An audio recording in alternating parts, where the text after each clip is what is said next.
이 시간 주신 하나님 말씀은 신명기 33장 26절부터 29절까지입니다. 우리 한 목소리를 같이 봉독합니다. 여수르니여 하나님 같은 이가 없도다.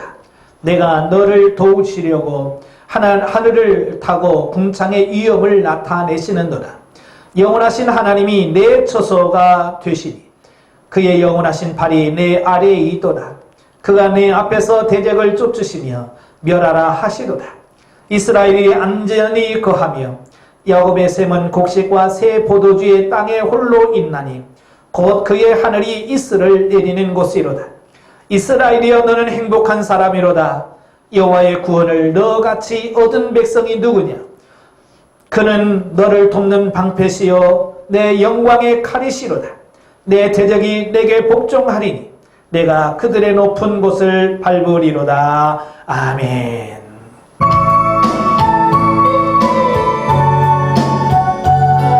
나는 행복해요. 우리 찬양 드리겠습니다.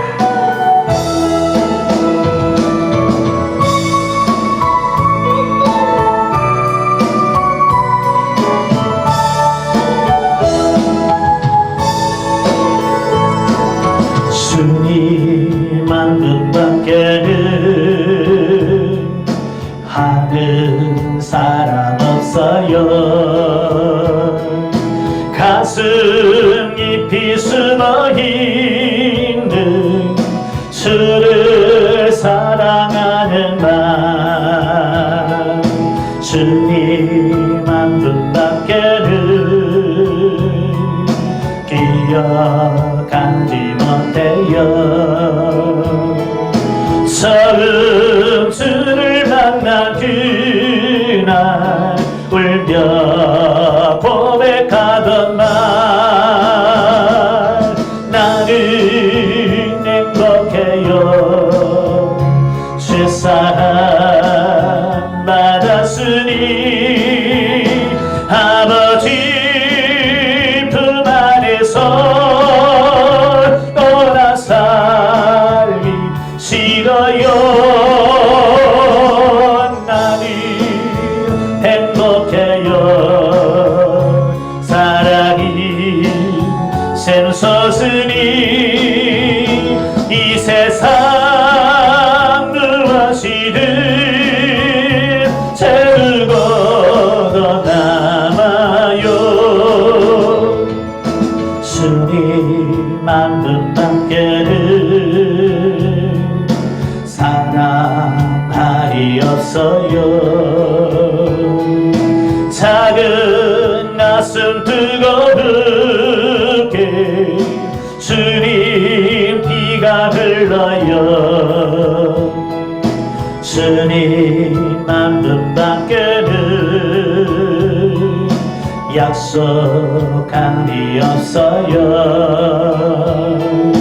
나를 믿고 따르는 자 반석 위에 서리라.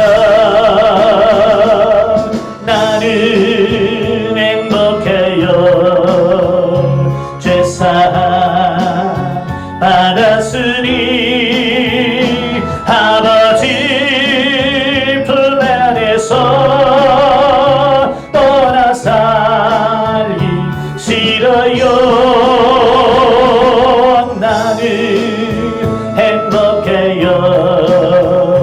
사랑이 샘솟으니 이 세상 무엇이든 즐거워 남아요.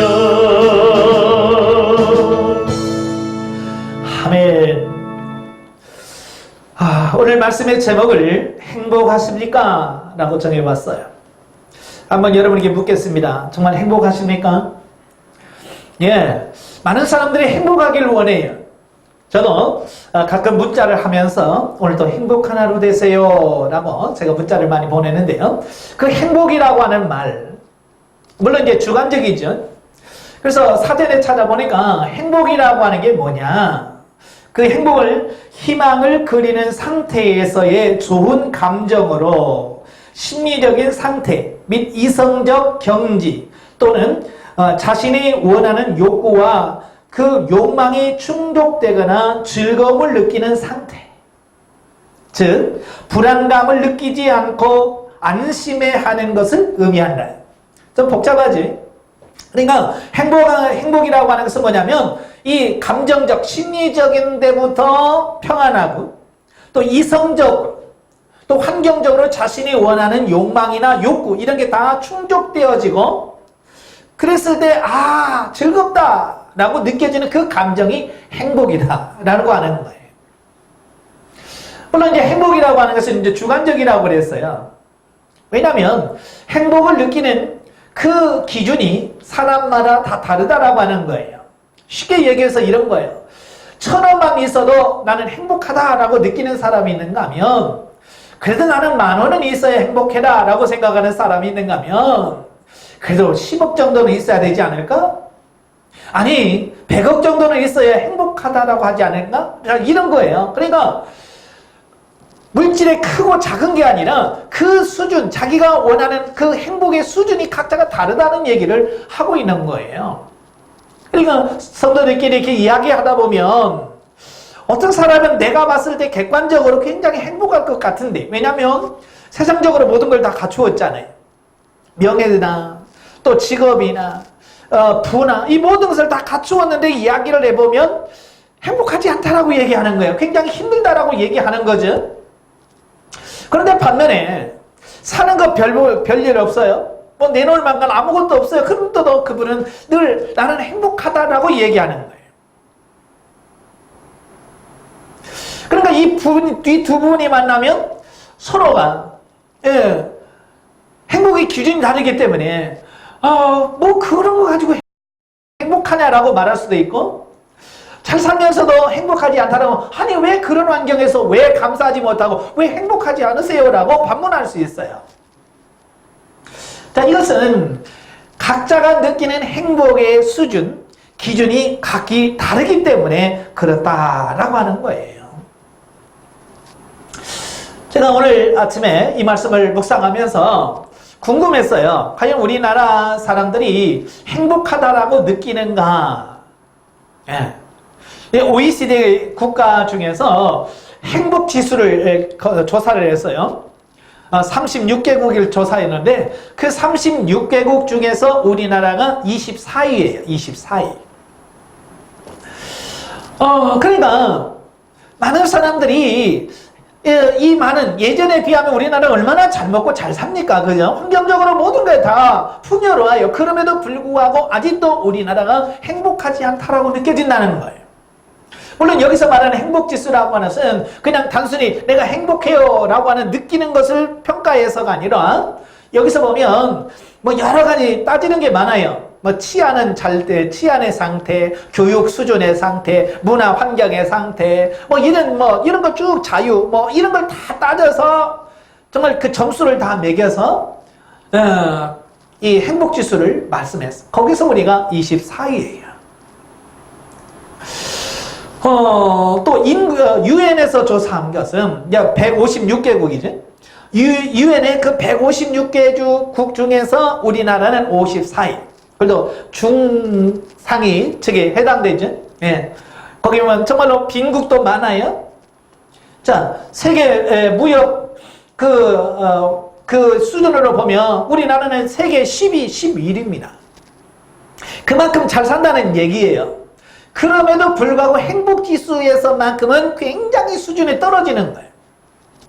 왜냐? 많은 사람들이 이 행복이라고 하는 것을 느끼는 기준이 그만큼 충족되어지고 있지 않다고. 그 얼마 전까지만 해도 행복지수, 그러니까 스스로, 국민 스스로가 나는 정말 행복하다라고 느끼는 국민들 1위, 2위가 네팔, 방글라데시아. 이 두 나라가 왔다 갔다 했다고 그러잖아요. 그런데 과연 그 나라가 그 선진국에 비해서 좋거나 경제적으로 뭐 부가 많거나 이래서 그들이 행복하다라고 느낀 게 아니라고 말이에요. 방글라데시아 같은 경우는 세계 최고의 빈국 중에 하나입니다. 제일 가난한 나라. 그러니까 굶어 죽는 사람이 아직도 해마다 수천 명, 수만 명이 되는 그런 나라예요. 그럼에도 불구하고 그들은 뭐예요? 행복하다라고 느끼는 퍼센트가 굉장히 높다라고 하는 거예요. 네팔 사람 역시도 마찬가지고요. 자, 오늘날도 마찬가지예요.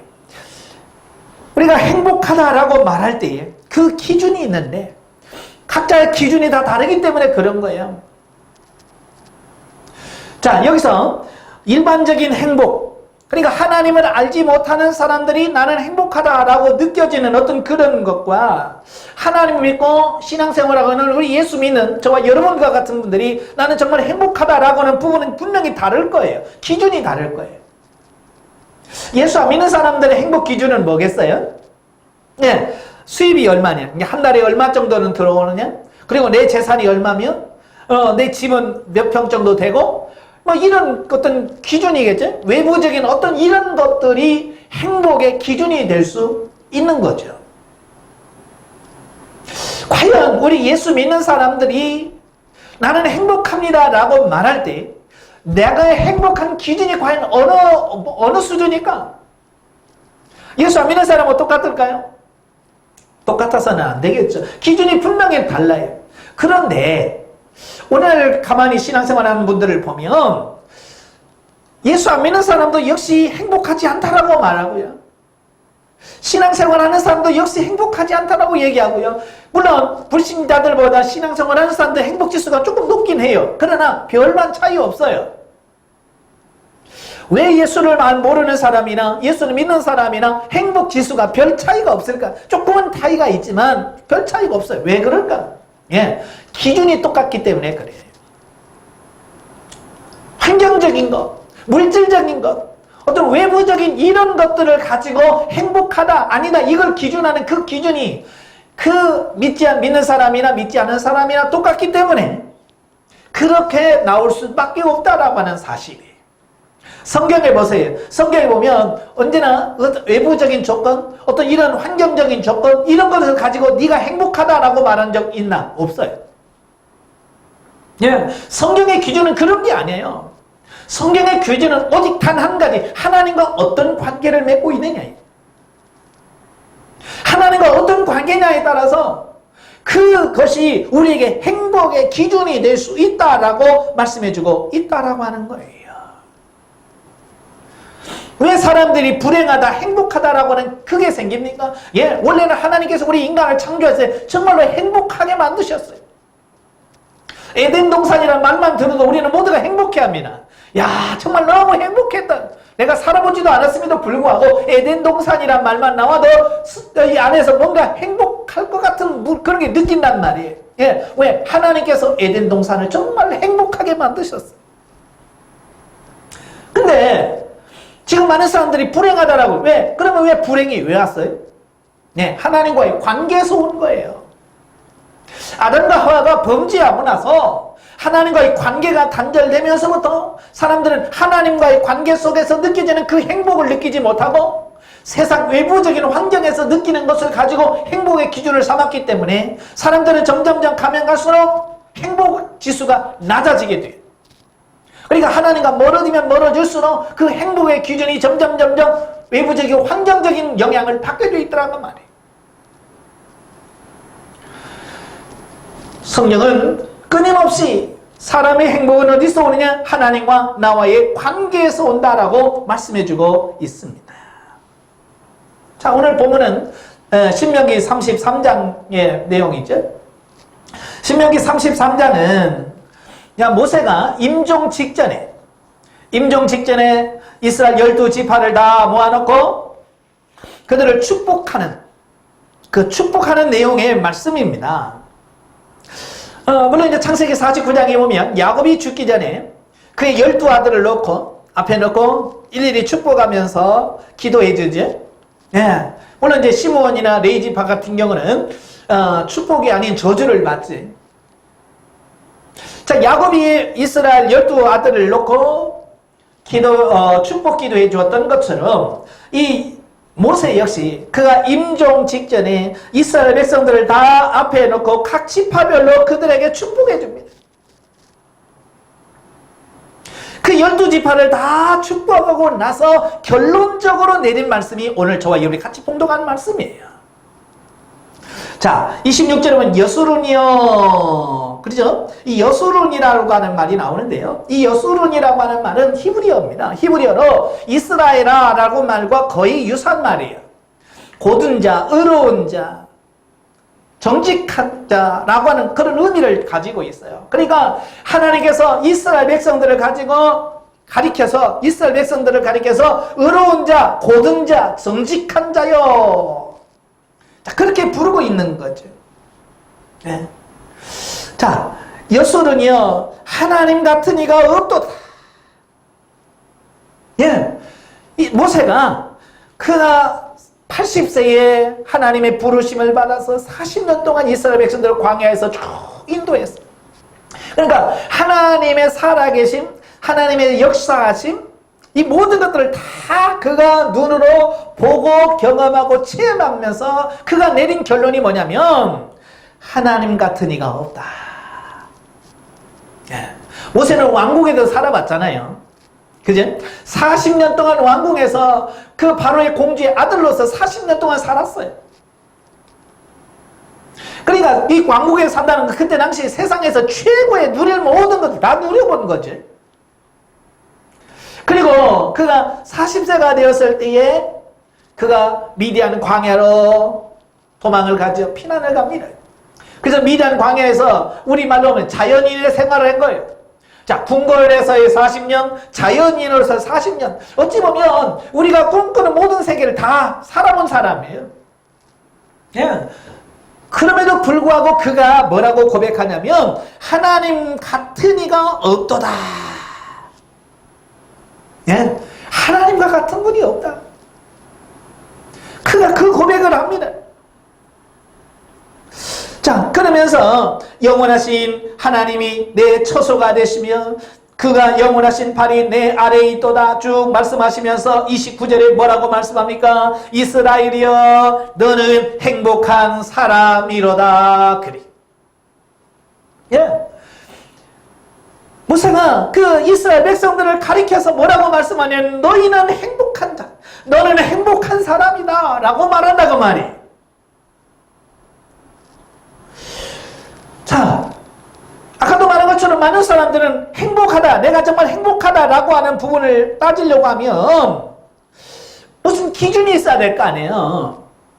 많은 재물이 있다든지 명예가 있다든지 모든 사람의 인정을 받고 사랑을 받는 뭔가 있다고 하면 너희가 이런 일이 있기 때문에 너는 참 행복하다 라고 말할 거예요.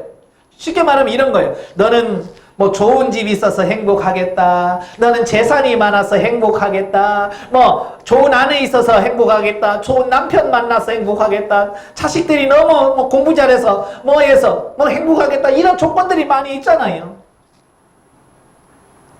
그런데 오늘 본문에 보면 그런 조건들이 하나도 없어요. 하나님께서 너희들을 강하게 했기 때문에 행복하다. 하나님 너에게 물질의 복을 주셨기 때문에 행복하다라고 하는 어떤 조건이 없어요. 모세는 그런 외적이고 세상적이고 환경적인 이런 것들을 조건으로 내세우지 않았어요. 그냥 그들에게 말합니다. 이스라엘 너는 행복한 사람이로다. 왜?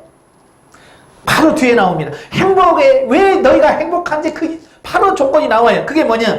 여호와의 구원을 너같이 얻은 백성이 누구냐라는 겁니다. 여기서 행복의 기준이 뭐예요? 구원이에요. 하나님의 구원. 예. 가장 행복한 게 뭐냐? 정말 하나님이 나를 구원했느냐?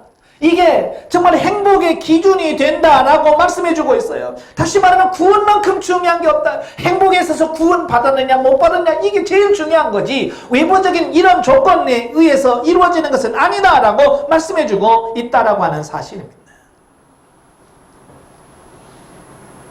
하나님이 우리를 구원해 주었다는 거예요.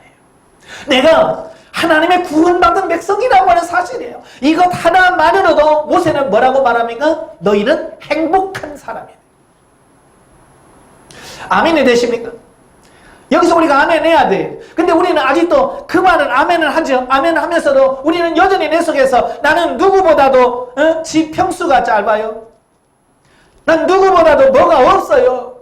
모아는 재산도 없어요. 난 노후 준비가 아직 안 돼 있습니다. 내 자식들이 속을 썩여요. 라고 하는 여러 가지 이런 부분들을 구실을 내오면서 하나님, 나도 구원받은 건 사실인데 그러나 이런 건 아직도 내가 충족되지 않습니다. 난 그래서 나는 행복하지 않아요. 라고 말한다 그 말이에요.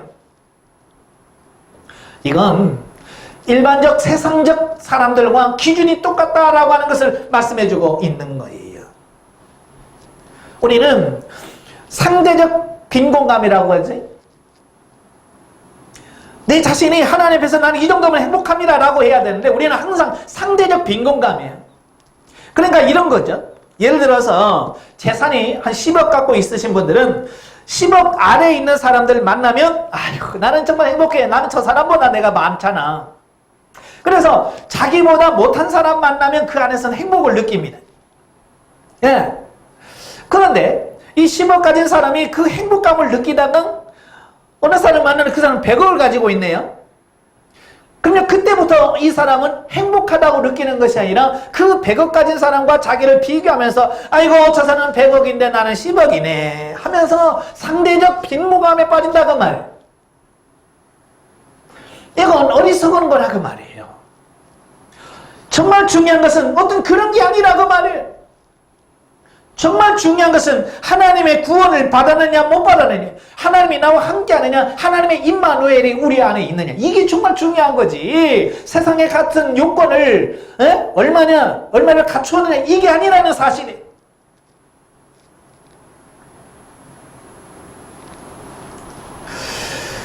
우리의 가치관이 바뀌어지셔야 돼요. 아시겠죠? 바뀌어지셔야 돼요. 하나님이 함께할 때 우리는 가장 행복합니다. 하나님이 나와 동행할 때 우리의 삶이 가장 행복한 사실을 우리가 이해하시기를 바랍니다. 저는 출애굽기 33장을 읽을 때마다 가슴속에 아멘 아멘 하는 말씀이 있어요. 자, 출애굽기 32장에 보면 이스라엘 백성들이 하나님께서 그들을 애굽에서 출애굽을 시켜서 시내산 밑에까지 데려왔어요.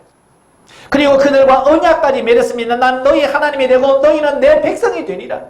언약까지 세웠어요. 그래서 하나님께서는 그 언약을 확증하기 위해서 모세에게 시내산에 올라오라. 그래서 그에게 두 돌판을 써주면서 계약서를 작성해 줍니다. 근데 그 시간이 40일이 걸린 거지.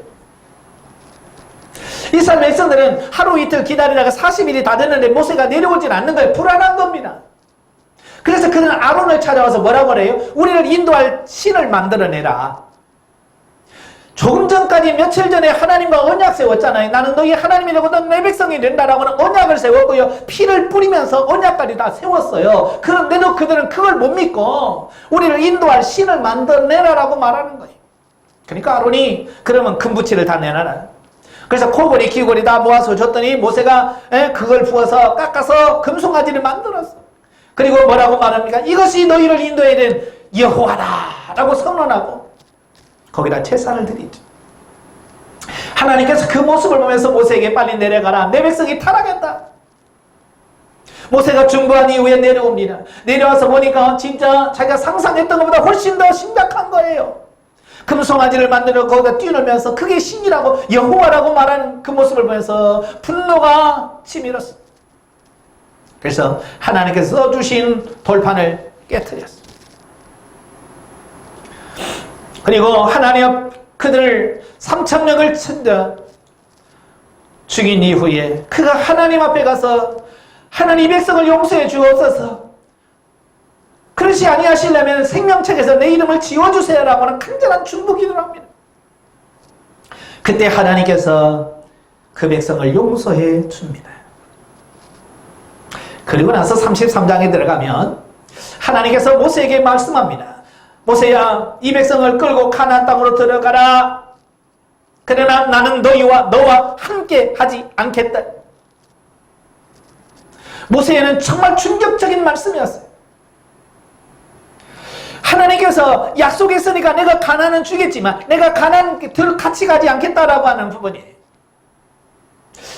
오늘날 많은 사람들은 내가 너와 함께하지 않겠다라고 하나님께서 말씀하시면 뭐라고 하겠어요? 아, 괜찮아요. 하나님은 바쁘신데 그냥 가만히 계세요. 내가 그냥 가서 내가 그냥 들어가서 차지할게요. 많은 사람들 그렇게 살지도 모르겠어요. 왜? 행복의 기준이 하나님과의 관계가 아니라 어떤 얻어지는 하고 막 가난 그거 물질만 얻는다면, 세상의 부귀만 얻는다면 그게 무슨 상관이 있겠어요? 라고 생각하겠죠.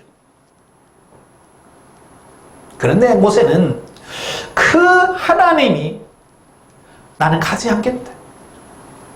너희는 목이 곧은 백성이라 내가 너와 함께 했다가는 결국 너희들은 내 손에 다 죽겠다. 하나님께서는 그 가나안 땅에 같이 가지 않겠다고 하신 이유가 뭐냐면 이스라엘 백성이 너무 타락해서 공의 하나님이 같이 가다 보면 그들을 치고 치다 보면 결국 가나안 광야에서 다 하나님의 손에 죽게 돼 있어요. 그래서 하나님께서 같이 안 가겠다라고 말씀하신 거예요.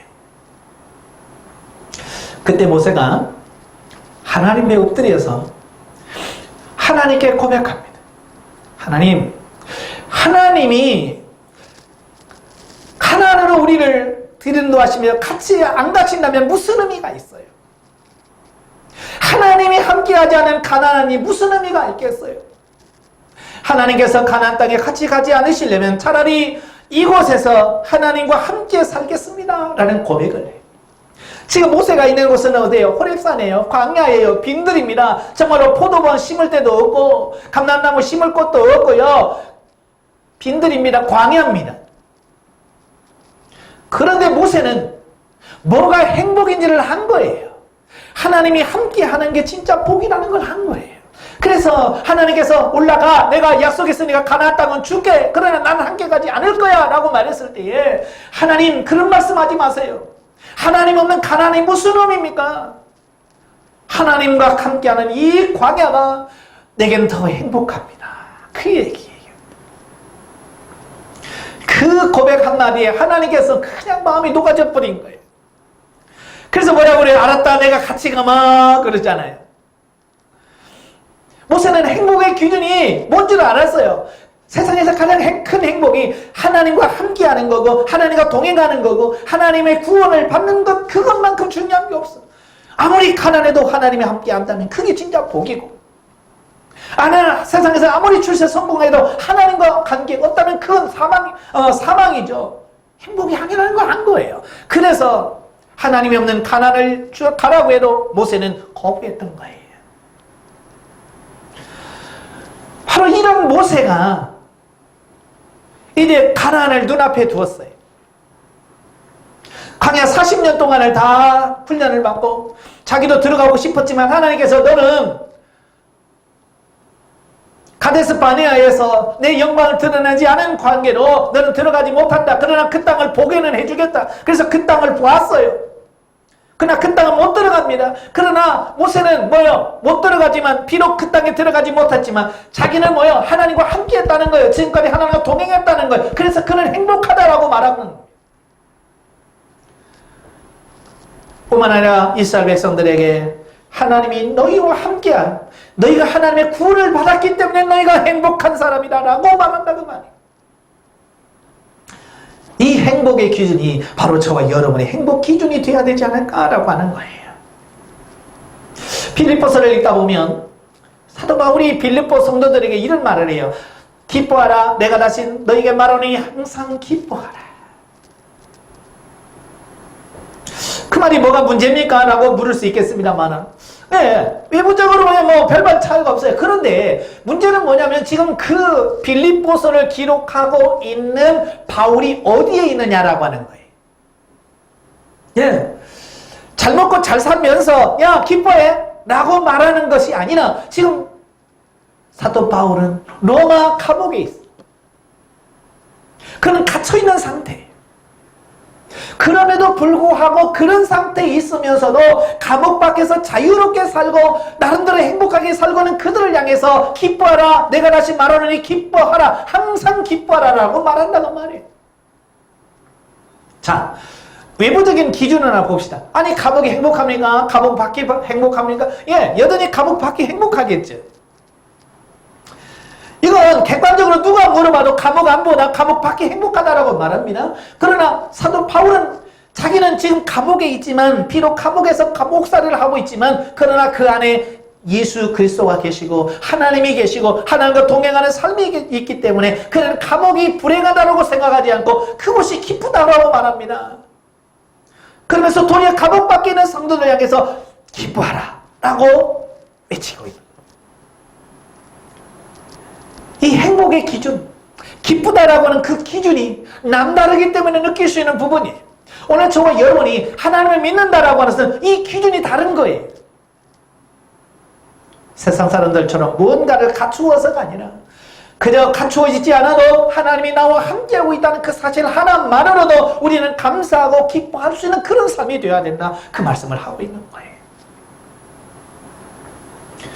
오늘 여러분 중에서 나는 행복하지 않다라고 생각하신 분이 있다면 오늘 다시 한번 생각해 보시길 바라요. 나는 정말 행복하지 않다라고 말하신 분들은 솔직히 말하면 이 안에 구원이 확신이 없는 분들이에요. 구원을 믿지 않는 사람들이고 하나님을 온전히 마음속에 모시지 않냐고 하나님과 동행하지 않는 사람들이니까, 하나님과 동행하고 하나님이 이 안에 계시다고 한다면 우리는 어떤 상황에 있어서 우리는 항상 감사하다, 나는 행복한 사람이라고 고백할 수 있는 삶이 되어지는 거예요. 저는 그 찬송을 좋아하잖아. 주와 함께라면 가난해도 좋아, 주와 함께라면 병들어도 좋아. 예, 주님과 함께 한다면 병들고 가난하고 그게 문제가 안 된다 그 말이에요. 주님이 내 안에 있고 내가 주님 안에 있으면 환경적인 모든 부분들은 문제가 되지 않는다 그 말이에요. 오늘 모세가 이스라엘 백성들을 향해서 너희는 행복한 사람이로다. 왜? 여호와의 구원을 너같이 얻은 백성이 누구냐? 오늘 저와 여러분들이 하나님의 구원을 받았습니다. 예수 그리스도에서 구원 받았어요. 그러니까 그 구원 안에서 우리는 모든 게 감사하고 기뻐하고 나는 행복합니다, 나는 정말 행복합니다 라고 고백할 수 있는 그런 삶이 되어야 해요. 예전에 윤향기라고 하는 분이 가수였지요. 그분이 여러 노래를 불렀습니다만은 그가 예수 그리스도를 몰랐으면 세상이 너무 좋았지요. 그런데 예수 그리스도를 만나고 나서 보니까 예전에 자기가 쫓던 모든 삶이 뭐예요? 바보 같은 삶이었어요. 그래서 난 참 바보처럼 살았군요. 그렇지? 예.